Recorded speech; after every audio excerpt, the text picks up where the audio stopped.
Welcome to our 4th annual Tin Cup luncheon. I'm Dave Sheen. I'm a board member here for the Salvation Army. Chris Nimmo is the board chair, which would normally be here, but as everyone knows, life things take you in different directions, and he was not able to make it today. So in the baseball spirit, they went to the bullpen and they brought me up to finish today. So we'll see. I might get a home run or I might get struck out, so we'll see. Just a little history of me. I've been a lifelong resident of Janesville also. And back when I was in middle school, it is now, it was junior high back then, my mother was the secretary at the Salvation Army, what Bridget is doing now. And that was an early introduction to the Salvation Army and their programs and their philosophy and stuff. And when I became an adult to give back to the community, it was a good organization that I became involved with. So that's a little bit of my history here, and you'll pick up on some of the other stuff as we go along. I'm going to introduce Major Bob Fay from the Salvation Army, the Corps officers, for an invocation. So, Bob. Today is the first day I got to meet Dave, and I think the committee made a good choice. To a person, as people arrived, they said, "Boy, you clean up well." So I don't know if you know Dave, but we had a good start and a great beginning. Just before I pray, I just want to say a special word of thank you to the Salvation Army band that's been playing. They're seated over here right now, but they represent members of the Salvation Army not only from our divisional headquarters and areas in Milwaukee, but over in Madison, and we appreciate your support and your presence and your music. So say thank you to the band for the music.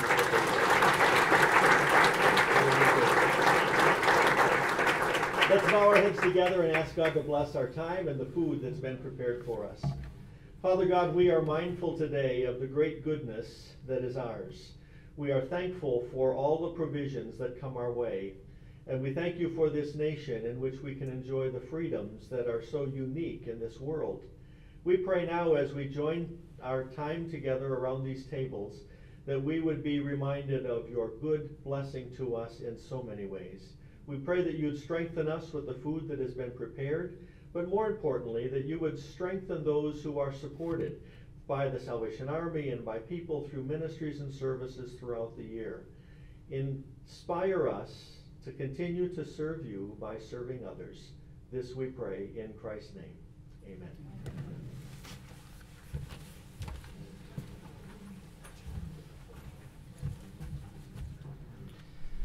Okay, quick few words on the soup-style kitchen lunch here. This would be similar to what this Army would do in a soup kitchen to feed the hungry that are out there. There's cups and with liners on the tables. If you just the other board members will serve you. You can just walk by and take whatever soup you want, or all of them. If you leave hungry today, that's your own fault. So, just all we ask is that you get a new liner when you go back up there, and the cups you can take with you when you leave.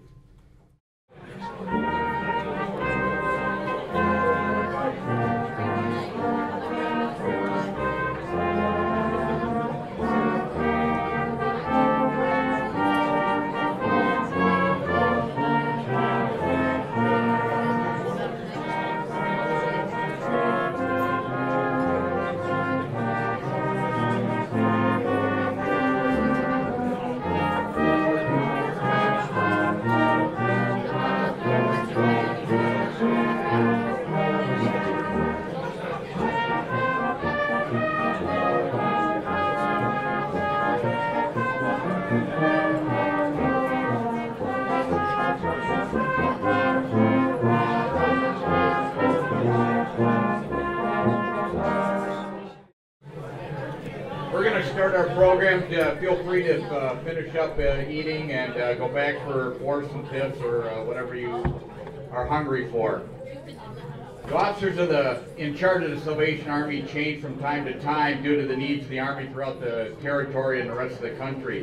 One ingredient that provides continuity and direction for work of the local Salvation Army Board is the Salvation Army Board. I want to recognize the board members that are here and thank them for their work. Any board members that are here, could you please stand up? I think most of them are over there serving. Thank you.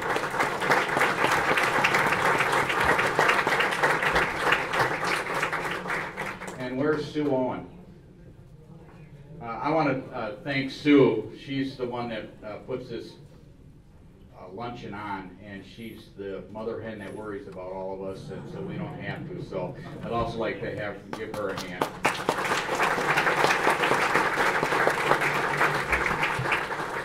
The Janesville Salvation Army also has another advisory board members which work hard and are dedicated to the Salvation Army and their programs, and that's the Women's Auxiliary. They're the ones that provided the desserts that are on your table, so eat up on those too. I believe they're non-fattening, right? And any of the Women's Auxiliary that are here, if you could please stand up and we could recognize you. Stand up. Oh, there's a few of them here. Again, thank you. The Salvation Army in Janesville serves an area of northern Rock County. This includes Janesville, Milton, and the surrounding communities. Your generosity and that of many donors like you enable us to give a hands up, not a hand out, to the many struggling people and families in our area. In your brochure that's on your table, we have the list of sponsors. The Gold Cup sponsors are Chamber and Owens, John and Sue Owen.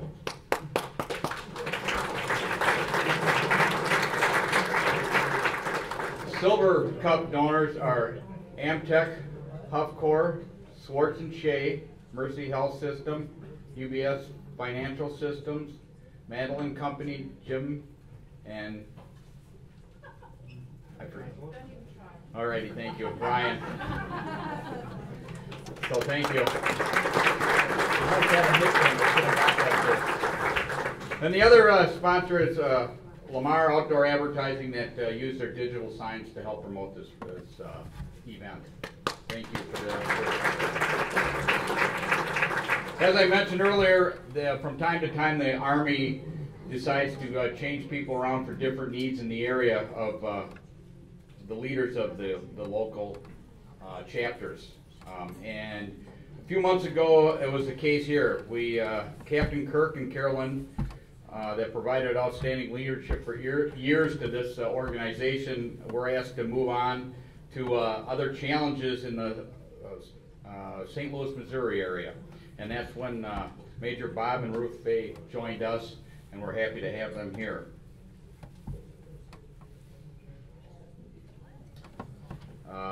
And with that, I'll bring Bob back up. Thanks.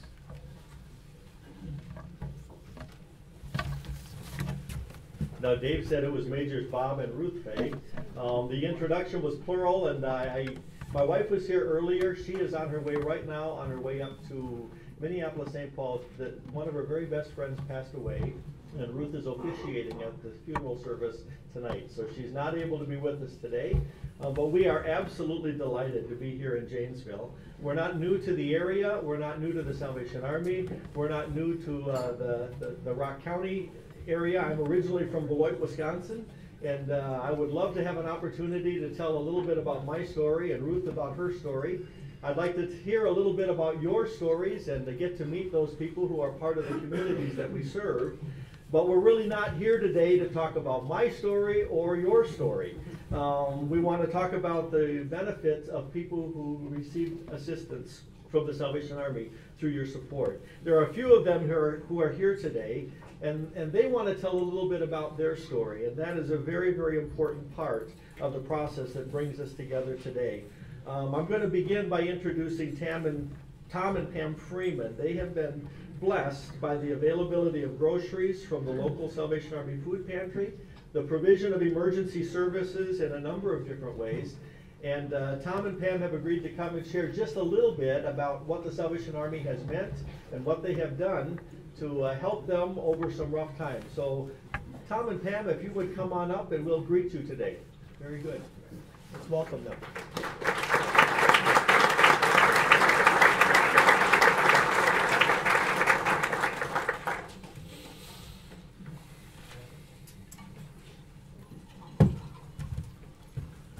Hello. As he said, we're Pam and Tom Freeman.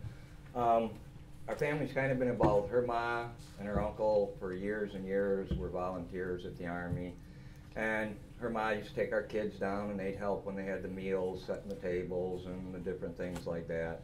Well, then it got to be to a point where, I mean, we would always go there, like at Christmas, they'd provide toys for the kids, and that would always help a lot because it was always nice toys and stuff, and it was always a lot of things that the kids want, and that would help ease up things at home. Well, then it got where we were doing all right. You know, we were doing pretty good, and we didn't really need the services a lot. And my wife was volunteering for, oh, she must have 4 or 5 years. She did the bell ring, and she even got me out there one year doing it. And then it got to be where we were working, and my wife, her health started getting bad. She's got some heart problems and that.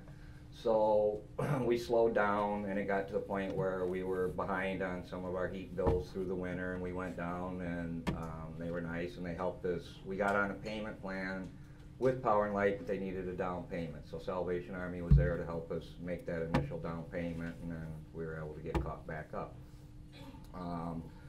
And then things got a little better. They thought they had the wife stabilized, so we were going back to work, and things were all right for a year or so, but then her health started deteriorating again, so we had to quit a few jobs, and I still worked, but she wasn't able to come with me and do it. We got a delivery thing, so we travel a lot in our business and that, and there's been times where, a lot of times when we're getting ready to go out of town for a job, we got to come up with a lot to get there, pay for a hotel and gas, and sometimes Salvation Army's been there and they'll give us a gas voucher to get us going, and they've always been there for us for that, when we need that extra help, and so we try and, you know, come back and help when we can. So we were doing all right for a little bit, and then my wife's heart got a lot worse. The doctor said that she's going to probably have to have a defibrillator and a pacemaker put in, and so they wanted to try and get all these meds that she's on, a lot of medicine, and to try and control them so she wouldn't have to have all the surgery right away. We needed to take her blood pressure 2-3 times a day while they constantly are monitoring, trying to get these medicine levels up. And we couldn't afford that either, and so we went and talked to Ann, and she had a hard time. We tried a bunch of different places, and she even called different places. None of the insurance will cover a blood pressure. I mean, it doesn't sound like a lot, but at that time we just couldn't afford to go spend $60, $70 on it. And we were running back and forth to the drugstore getting a free little machine thing, and those really aren't that accurate, and so the doctor wasn't happy with that. And then finally Ann said, well, we're just going to get you guys one. So then they got a hold of the pharmacy, and we got her the thing, and now the meds are actually, they're watching her and keeping up with her. They're starting to get things leveled out, and she's doing a little better. And so they've just always been there when we needed help, you know, and we never felt like we were bad, or, you know what I mean, and we tried to help when we could, but they never made us, they always made us feel welcome, come on down anytime, and they try and help with whatever they can. So it's a really great service, and we're glad that they were there. Especially Ann and Tammy. I love you.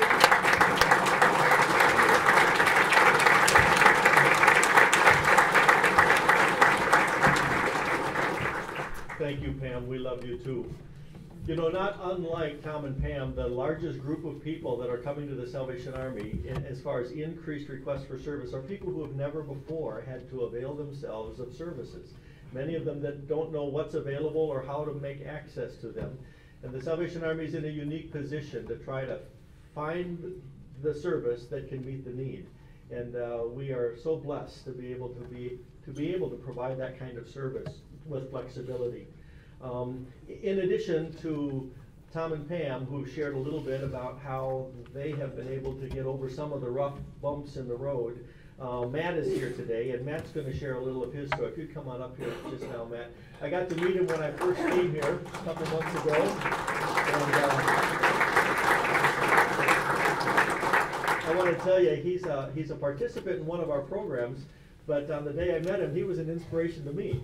So a real blessing, and we're glad that you're willing to share your story. Thank you. Thank you for having me here. I'd like to thank Tammy and Ann. They have been instrumental in, I guess I would like to say, my success as of recent times. For most of my life, I have suffered from mental health issue and drug and alcohol addiction. Neither one is easy, but both of them together has been a real tightrope to walk. And back in 2007, because of my non-compliance with both issues, I've been in and out of jail several times. But in 2007, I was released from jail, and I was at a low, an all-time low. And I had nowhere to turn, and for some reason, and I'm grateful for it, I went to the Salvation Army and hooked up with Tammy. And my mental health state was really poor, and she had hooked me up with the Janesville Counseling Center, which I like to say has helped me save my life. You know, I've got a grasp on things, and it's really helped, you know, taking the therapy and counseling and, you know, getting medicated and whatnot and whatnot.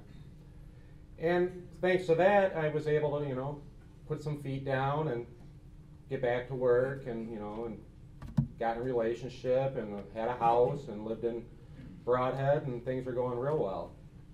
And it wasn't soon after that, probably 2 years after that, I had relapsed severely on drugs and alcohol, and I ended up in the hospital for a good month. And it was touch and go and whatnot, and I was working in the detox unit with a doctor, and they pretty much told me, you know, the only thing I have left to do if I wanted to survive is, you know, get on my knees and pray and work a program of a 12-step program of AANA. And which I did, you know, I took it wholeheartedly, you know, and I knew I had no other options. And, you know, I succeeded. I am in the process of succeeding with my life, you know, with the help of the programs and that. And of course, like I said again, with the help of Tammy. She's been a great help. I sit here and talk her up. I could do it all day, but she has been a real inspiration. I'm really thankful for her. But anyway, I got myself, the doctors and the nurses up there, they got myself into a treatment program, which I did 120 days in. And I got my health back together, which Dr. Nino's here right now. I saw him as a pediatrician. He worked with me at some of the very early stages of this, and now that I'm here, I get to see him, you know, I'm in successful stages of it. Nice to see you, Dr. Nino. But like I said, I got out of the treatment center where I was being released. I had my job back because my job gave me my job back because I saw the progress and success I was doing. I had myself healthy once again. And when I was released from the treatment center, I had I had things going for me, but due to my complications in life and the things I've done, consequences, I really lost a lot of close ones, a lot of family, you know, a lot of people who care, or I've walked out on them. I lost a lot. But I was told about the Pathways program, and I applied for it and whatnot, and I was able to reside there. And it's changed my life indefinitely, you know, because I had a place to call home. I had a place where my granddaughter could come, you know, wanted to come to Papa's house, and it's just been tremendous, you know, it's just tremendously helpful, and there's not enough words I can say about the whole program that has helped me, you know, because there's so many of us out there. Everyone here has someone in their life touched by a loved one who suffers from a mental health issue or a drug and alcohol addiction, and there's, you know, all they really need is a step, you know, a little helping hand, you know, because they all want to get better. You know, you all want to see them better. But thanks for the Pathways program and programs like that, you know, I have been able to succeed. You know, I'm sure I've had my ups and downs since then. I had lost my job since I had been there, but because of the help of the Salvation Army, you know, I didn't have to resort to the old issues, the old, non-compliance, the denial, and using and whatnot. They worked with me, they helped me through it, and I was able to, find employment again, and since then I've been able to manage my own savings. I have money, I can fiscally responsible, I have everything back that I had at one time. I'm slowly getting it back.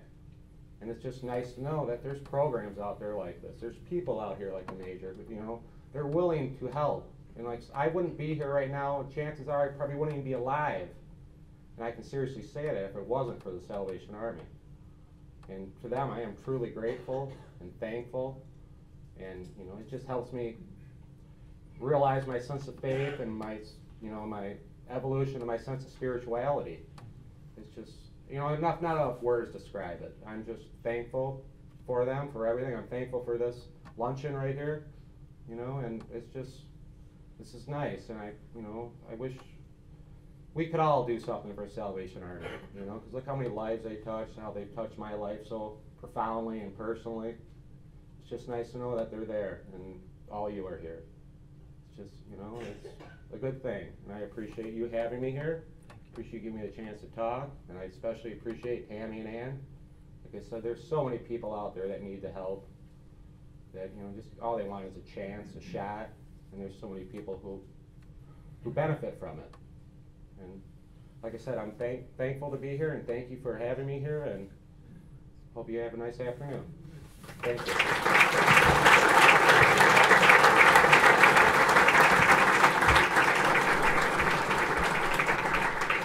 I didn't count it, but a number of times Matt said Tammy and Ann, Ann and Tammy, Tammy and Ann, Ann and Tammy. Ann and Tammy are two of the staff members from the Salvation Army that have been involved with Janesville Salvation Army's provision of service. And just stand up if you would. And any of the other employees of the Salvation Army that are here today.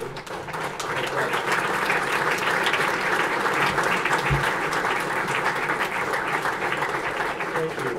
I want to tell you, coming in as the new kid on the block, it is an absolute blessing to have a staff who has been around the block a few times. They know their jobs, they know their community, and they certainly know how to demonstrate God's love in practical ways. And that's what the Salvation Army really is all about, finding ways to demonstrate God's love in a practical way that'll make a difference in people's lives. We could probably spend more time than we have here this afternoon, and we could parade volunteers and recipients and donors and officers and board members up to a podium, and they could tell a little bit about their story of the Salvation Army and how it has in some way, shape, or form made a positive impact in their lives.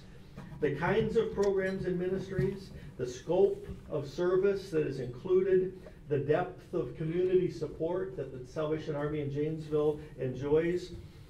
Those things are all briefly outlined in an annual report. There's a stack of them on your table if you'd like to just take a peek at it.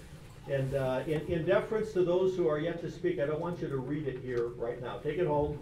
Insomnia, it's a great cure for insomnia. Okay, just go through there. But you'll see some numbers there, you'll see some stories there, you'll see some pictures there that talk about the kinds of things that the Salvation Army does. And I trust you'll take a few minutes just to review the information. Just one set of numbers, or one single number that I would point your attention to. On the one side of the sheet, it talks about the unduplicated count of people who've received service from the Janesville Salvation Army in the past year. And the number that is listed on there, and it comes from our statistics reports, they're compiled every week, they're submitted every month, and in the year 2010, there were 13,177 people, different people, that's an unduplicated count, in the city of Janesville that have received services from the Salvation Army. Now, again, I'm new here, and so I had to ask somebody this morning, just what's the general consensus of population for North Rock County? That would be Janesville, Milton, and the surrounding communities. Somebody said, I don't know, 75, 80,000 people, I suppose, in this part of the county. And if you do a little bit of math, you'll find out that 13,177 people means that about 1 out of every 6 people in our community over the last year have had some contact with the Salvation Army. And I find that to be a phenomenal number. It's a number that is only possible because a community has gotten behind agencies and organizations like the Salvation Army and provided the resources to meet the needs that are there. As faithful stewards of resources that have been entrusted to us, the Janesville Salvation Army continues to meet some of the most basic needs: food, shelter, clothing, transportation. And we could talk all day about many of those. To answer the questions about what we do is comparatively easy. But the challenge question that I get more often than not is why? Why does the Salvation Army do this? Why do you do what you do? There is need in every community. There are limited resources all around, but there's got to be some motivation that goes beyond just helping people. And there truly is. And that's what keeps me, for 34 years, involved in the Salvation Army. If I could just kind of magically transport this group of people to another place and another time, we'd pick ourselves up and we'd be plopped down in the East End of London in 1865. And if we could do that, we would see a world that in one respect is quite different from ours. The Industrial Revolution was at its peak. It was changing the whole complexion of family life and community support. People who for generations had lived on the family farm or in close proximity. They stayed close to grandma and grandpa and mom and dad and aunts and uncles and brothers and sisters, and family took care of family, and they lived together, and that was life. The Industrial Revolution put in the factories. They went into places like London.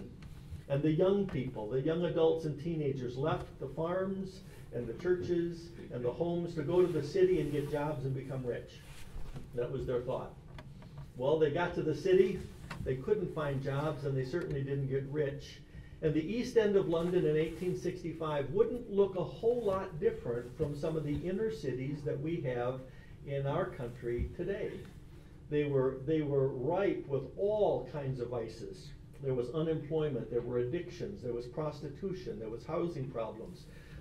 There was all different vices that kept people from being what God truly wanted them to be. It was in that place that a young Methodist minister who had an upper middle class congregation in the East End of London said, "I'm going to open my doors so that the message of the church can get to the people of the streets." And he invited the street people to come into the church. And the cultures didn't mix. They were about as welcomed in 1865 as it would be today in many of our communities. So William Booth, with a passion for meeting the needs of people, left the security and familiarity of the church and started a street ministry. He called it the Christian Mission. He would go in large fields, sometimes cemeteries, empty factories, wherever he could find a place that would gather people together, and he'd get them to come and he'd preach and tell them that God has a better plan for your life than this. He's got something better for you. He wanted them to get solid in who they were. He wanted them to get saved and then go back to home, back to family, back to church. And the ministry of William Booth in that unique situation, he made a discovery we've been studying about it for years ever since. He found out that people whose stomachs were growling because they were hungry, whose bodies were shivering because they were cold, could not focus their attention on things like heaven and future events. It was the hierarchy of needs that we study now. Until our base needs are met, we can't focus on anything else. So he developed a pattern of ministry that with one arm would demonstrate God's love in a practical way. I'm going to help you have food to eat. I'm going to help you have clothes to wear. I'm going to help you find a job. I'm going to help you feel good about yourself and be connected to the community. And if through that demonstration of love, you ask me why I do this, it'll give me an audience, an opportunity to say, because God has loved me so much that he wants me to demonstrate that love to you. And then he could preach and tell about the plan that God has for people's lives. That was 1865. This is 2011, and the Salvation Army is still involved in activities and ministries and communities not unlike Janesville all around the world, where they reach out with two arms. One, a demonstration of practical love, saying God loves people no matter what they are, and another arm to embrace them with the truth that can change their lives and point them in a direction of an eternal heaven. It's the ministry and the goal of the Salvation Army. It can be wrapped up in a lot of ways, and I would love to have an opportunity to tell you more and more and more about our history and about our programs, our services. You can read about them in the annual report, but I just want to share with you one simple verse of scripture that was shared to me by a person in our previous appointment when they came to express thanks for what the Salvation Army had done. He pulled it from Psalm chapter 9 and verse 18, and it says this: "The needy will never be forgotten, and the hope of the afflicted will never perish." And with that verse, he said, I just want to thank the Salvation Army for never forgetting the people who are in need, and for being our mouthpiece to the community.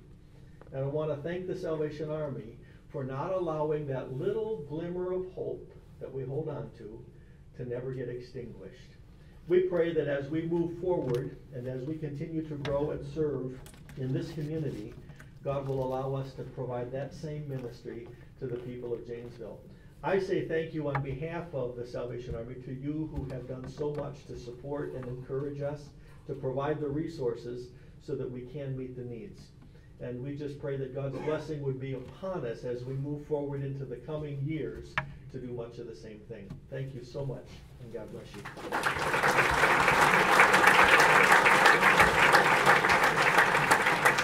Now to introduce our main speaker tonight is Jim Ryan. Jim. Thank you, Dave. I'd first like to thank the youth baseball coaches and board members for coming in today, and the students for taking some time off school to be with us. That's very nice.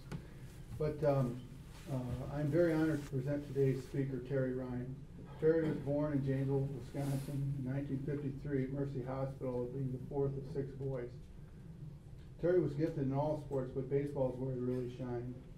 In his youth, he was outstanding in Little League, Babe Ruth, and Legion baseball. Terry played on the famous 1971 Parker Viking basketball team that went on to be the only Janesville boys basketball team to win the WIAA state championship. 1972 was the year that Terry left Janesville to pursue his career in baseball. After graduating from Parker, he was drafted by the Minnesota Twins, and from 1972 to 75, Terry pitched for the Twins minors league team, posting a 14-3 overall record until an arm injury ended his playing career. With his playing career over, Terry enrolled in UW-Madison and graduated in 4 years with a degree in physical education. 7. We'll change that, Wikipedia.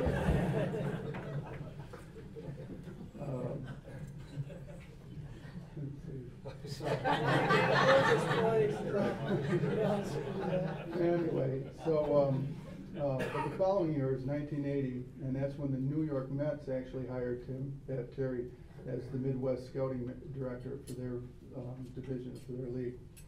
After 6 years with the Mets, Terry was hired back to the Twins organization as their scouting director. With Terry's help, that following year, in 1987, the Twins won the World Series. In 1991, Terry was promoted to Vice President of Personnel, and in 1994, he got the big nod to become the 4th general manager in Twins history. The Twins won the World Series in 1997, this time fully under Terry's guidance as general manager. That same year, Terry got inducted to the Janesville Sports Hall of Fame. In 2002-2006, still under Terry's leadership, the Twins won 4 out of 5 years the American League Central Division. In 2007, Terry did step down as general manager and became the executive advisor to the general manager. I think that's a title just to keep you around, isn't it? I don't want you to go far. But last year, Terry was inducted into the Professional Baseball Scouts Hall of Fame in Fort Myers, Florida during spring training. And today, in 2011, Terry's here. He's come home to talk baseball. Please welcome Terry Ryan.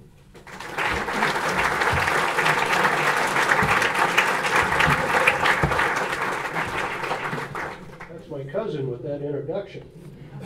Some of it was accurate. Some of it wasn't. Yeah, I got a big title. I'm not sure what I do down there anymore. I'm in town to see the Beloit Snappers team down the street. Beloit, we've got a nice club down there. Today isn't exactly the weather you're going to want to go see them, but we've got a couple guys that are the top prospects in our organization down there. Our Cia, the center fielder, if you happen to go see us, our Cia, the center fielder, is about the third or fourth best prospect we've got. We've got a kid by the name of Solomon down there that's pretty good, a pitcher. Adrian Salcido, he also is a pitcher. He's one of our better guys. If you get a chance, Beloit's kind of a neat place to go. You don't have to worry about crowds, I can tell you that. It's minor league baseball at the entry level. And we've already got, I would say, maybe a half a dozen players that have come through Beloit or surfaced in Minnesota and playing for the Twins now, namely Danny Valencia, who's about third in rookie of the league voting last year. I wanted to talk about the Cubs and the Brewers for a second. It's tough to come down to Janesville and talk about the Twins. I'm in a different market. I know that. I know people like the Cubs down here for some reason. I haven't figured that out for the life of me. But I do believe the Brewers are on the right track. As soon as they get Greinke back, Greinke's very good. He's been in our division forever. He's one of the better pitchers in the game, and Markham's going to help. I would say that the Cubs and the Brewers have a chance in that division. The Astros are rebuilding. Cincinnati's going to be good, but Milwaukee's good. They got a good stadium. They just hired that new manager who I kind of like. I know a little bit about him. And their personnel, they got some kind of offense over there. If they can retain Fielder like you'd hope, like we retained Mauer and give him all that kind of contract that we gave Joe Mauer, which was huge, I think the Brewers are in for a good future here in the near term and long term. The Twins, we're scuffling right now. We can't get going. I don't know what's happened with us. We had a very suspect spring. All of our players were hurt and they didn't start playing until March 20th. But we've got some firepower up there. We've got talent. We've got a fantastic manager who's manager of the year. He's about the salt of the earth. He's as good as they get. So I suspect once we figure it out here, we'll get on a little bit of a roll. We got a new stadium up there. If any of you had a chance to go see the Twins, Target Field, we drew well over $3 million last year. It's allowed us to take our payroll from the year 2000 when I was at the helm. It was $16 million, now it's $113. I wouldn't have any idea what to do with all that money up there. But they did, they gave it to Mauer and Morneau and some of those big shots. You know what, I got a little joke here. You can tell when you're sitting next to a spectator that doesn't know anything about the game of baseball, when the pitcher throws a pitch out and the person next to you says, "Good eye." For all you baseball people, get away from those people when you watch a game. What do general managers do? Which I was for 13 years, a long 13 years. We were good and we were bad. And I lived through both of those regimes. In the 90s, we were horrible. I thought I was going to get fired about 3 different years. I went down the street, told our owner, we lost 98 games. I said, "Carl, we had a good year." And he couldn't believe it. I thought he was going to fire me on the spot. He retained me, and all of a sudden, in the next decade, we turned into a pretty good organization. General managers, you don't know much about them, you don't read a whole lot about them, but they're the stewards of the game. And some of the things on our docket right now: revenue sharing, which allows the Kansas Cities and Oaklands and the Pittsburghs to survive and sometimes thrive. That'll be a big point here in this next collective bargaining agreement. It gives a lot of franchises hope, and that's what we had in Minnesota. We almost got contracted, which was an issue up there in 2001. They let us continue to play, and we've won a lot of playoffs since. The stadium influence in the game: Camden Yards in '94 was the first, and then Seattle and Colorado and Minnesota, and some of these beautiful facilities. If you ever get a chance to go, you know, Wrigley Field, Miller Park's nice, I got to tell you that. Miller Park's nice, but if you get a chance to go to Target Field, Camden Yards, Seattle, some of these places, they're phenomenal. You don't go to get hot dogs and peanuts and pretzels at these places. You go to get sushi, garlic fries, pizza, and everything else. It's an entertainment value that is second to none. Payrolls are a question. You can't have much parity in the game if the Royals are at 30, which they are this year, playing quite well, and you get the Yankees at $210 million, which they will be every year because they can support that type of payroll. We can't beat the Yankees. I don't know what it is. We get into the postseason, we cannot beat the Yankees. I can't wait for Jeter to retire. Get him out of there. We just can't handle him. Technology. If you go to a ball game nowadays, computers and iPads and cell phones and Wi-Fi and everything's available. It's amazing what the game has got to. We're always guarded against things in the dugout and on the field that influences outcomes of games. That's been an issue with the commissioner here as of late. We're trying to make sure that the game doesn't get away from us, and they still use charts instead of computer outputs and so forth. We added a wild card not too long ago, which was a good addition, and it gives many teams a little bit of an opportunity to maybe get in, not just Boston and the Yankees and the Dodgers and the big shots of the world. And right around July 31st, the trading deadline, anybody that's in this thing a little bit, playing around 500, has probably got a shot. That's why he added that wild card. It's probably the best thing that Bud Selig has done, and I know he is thrilled that it's taken on that life, and it is a good thing. Disabled list problems. It's amazing how many guys are in a disabled list on a major league team. Some of these teams have more money on their disabled list than they have on the active roster. I don't know what happened with the weight training and the masseuses we have and the strength and conditioning coordinators that we employ. And we got psychiatrists and psychologists, and we've got performance enhancers. We can't keep people on the diamond. And that's a problem with all of us. We're one of the better, I think. We've got 2 guys on there right now. But last year we had more. Noah and Nathan on our disabled list. That took up $40 million almost, or $30 million. You just can't do that and be able to survive too long. The draft is an issue, and it's going to be up this after this year. The objective of the player draft in baseball is to let the worst teams get the best players. It doesn't work that way in baseball. Agents ultimately decide who gets drafted where, which is a shame. Agents have got their hooks in this game pretty deep. And if one of those agents calls you and says, if you draft my player, I'm not going to sign, what do? You got to pass. And that's not right in baseball. We need to clean that up. Sabermetrics, anybody that's an avid baseball fan, if you know what sabermetrics are, VORP and WHIP and zone range and replacement value and all that gibberish, you're better than I am. I don't get that stuff. We've let some of this stuff get away from us. It used to be ERA and hits per 9 and strikeouts per 9 and walks per 9. It's kind of developed into quite an array of statistics all of a sudden. I think if some of these, and there's a lot of GMs that dive into this stuff. I'm not so sure I do, but some of these guys are bright. There's more GMs that graduate from Ivy schools than the University of Wisconsin, I can tell you that.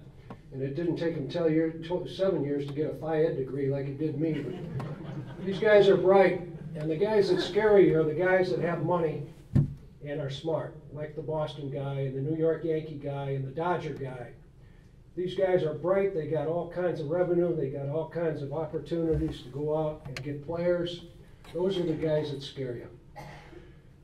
Pitch counts, that's another, I don't get that either. As soon as a guy hits that 100 pitch mark, you're starting to get the bullpen ready. It used to be in the day, and I'm not talking 25, 35 years ago, about 10 years ago, you never heard pitch counts, but those things are prevalent now. And it's difficult to put a pitching staff together when you've got the guy that gets to 80, 90 pitches and you got to go get him. We used to have 9-man pitching staffs back in the 80s. Now they're 13. So things are changing in the game to some extent. And the foreign player that has come into the game from Cuba, Taiwan, Korea, Japan, Australia, Canada, that has really increased the ability and the performance of Major League Baseball.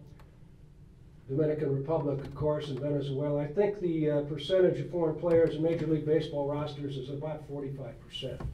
So the game has really improved in a lot of areas. This is what general managers do. This is what I was supposed to do. Stewards of the game, as I mentioned. And I'm proud of what's happened in Minnesota. I can tell you that. I thought we were about done back in the 90s. And we resurrected that thing.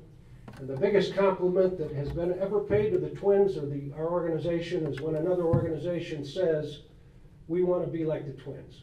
I heard that a lot in the 2000s while we were still going good guns there. And I couldn't be more proud of having somebody say, we want to be like the Twins. You wouldn't have heard them say that back in the 90s when we were horrible. Does anybody have any questions about the industry? Gary, I got a question about you, if I could. I was listening to your resume. We clearly see that you're successful and you've done very well. But I'm guessing you weren't feeling that way when you got an Army degree. And you kind of got exited from the game. How did you reset? Go to college. What were you thinking? Well, I should have got some help from the Salvation Army. As I can tell you, there were some days there that I wasn't exactly on the right path. I knew that. That's why it took me so long to get through college. I like to do some of the things that Matt was talking about, to be frank, and I think I got a lot of friends in here, and they know I'm no saint, and I'm no choir boy, and I'll be the first to tell you, it's a good thing that I got going in the right direction. Hurting my arm when I was 19 years old wasn't exactly what I had in mind, because it pretty much was the beginning of the end. But as Matt mentioned, and anybody else that's had their issues through life, I've had my share of being down in the dumps, and I was, but I don't know. There was some alcoholism in my family, we all know that. My dad was a fire plug. I tried to follow his footsteps too close, and I did. But somehow I got straightened away, and I said once I get back in the game, which I did, no one's going to get me out of it. Things worked out pretty well. I appreciate that. Anybody else? I would advise you not to go to Beloit tonight. It's too damn cold. I was wondering how much longer we're going to hear about the steroid issue. Is it going to go away? Is it going to fade away? Well, Mr. Bonds was in the news yesterday, if you saw that. And Manny Ramirez walked away from the game the other day because he didn't want to spend his 100-day sentence. And I think players try to mask anything they're taking now. We're trying to test for HGH, the human growth hormone, which is a difficult issue unless you draw blood. But we've been testing in the minor leagues for a lot of years. And a lot of these players that have come to the big leagues, they're used to testing. But there's always going to be people that want to take the short course through and cheat, because there's a lot of money to be made. We all know that. It's not going to go away, but it's going to get cleaned up. And I'm hoping we can develop a test for HGH, this collective bargaining agreement. And if we do, it'll be tough to mask any supplement. That's another good thing the commissioner has done. He took a stand at drug testing, and for the most part, the home runs and the bodybuilders and the output and the offensive explosion has settled down. It's not quite as prevalent. These guys aren't 6'4", 260 anymore. They're back down to 6'4", 220. And you can see the body change on a player when they show up to spring training. And back in the 90s, you used to say, uh-oh, this isn't good. I'm proud of the fact we had one guy test positive, but about broke my heart. But Juan Rincon tested positive, and he tried to battle that decision, and he didn't win it. But that's the one regret. We only had one guy in the major league team with the Twins that tested positive. He was trying to he threw good enough. I never understand that some of these guys play very well without it, yet they're trying to go to the next level, and that's what's going on. Everybody wants an edge. I doubt if we'll ever get rid of it. The Salvation Army does a wonderful job, not only locally, but nationally, internationally.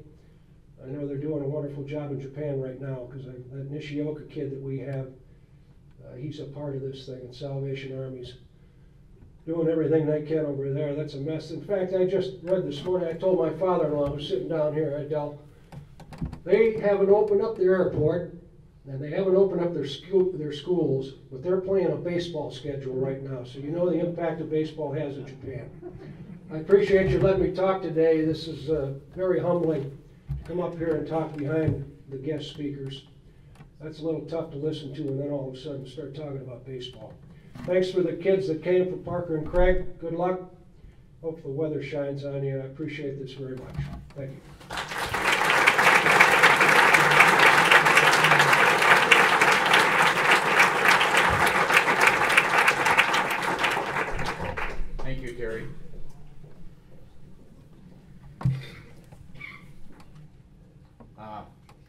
Thanks everybody for coming. We have some silent auction stuff to do here. I think she's running for it right now. There's also on the bottom of one of the cups on each table is a sticker.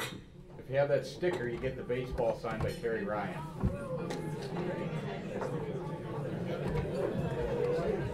And the winner is, remember the cups you can take home with you as our thanks for coming today. And the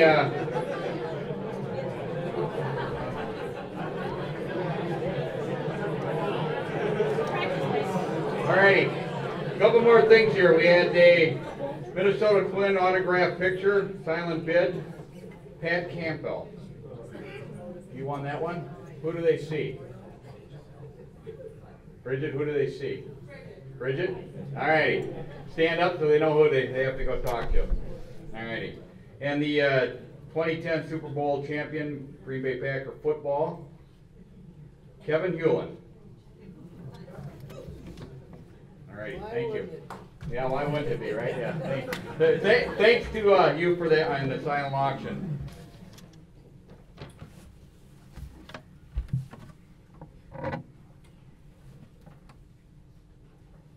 As we going to depart today by ensuring that the focus is on the right things for the right reasons.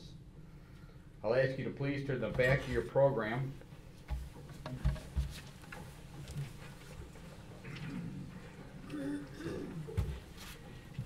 And it's a unity prayer there that if we all say together here.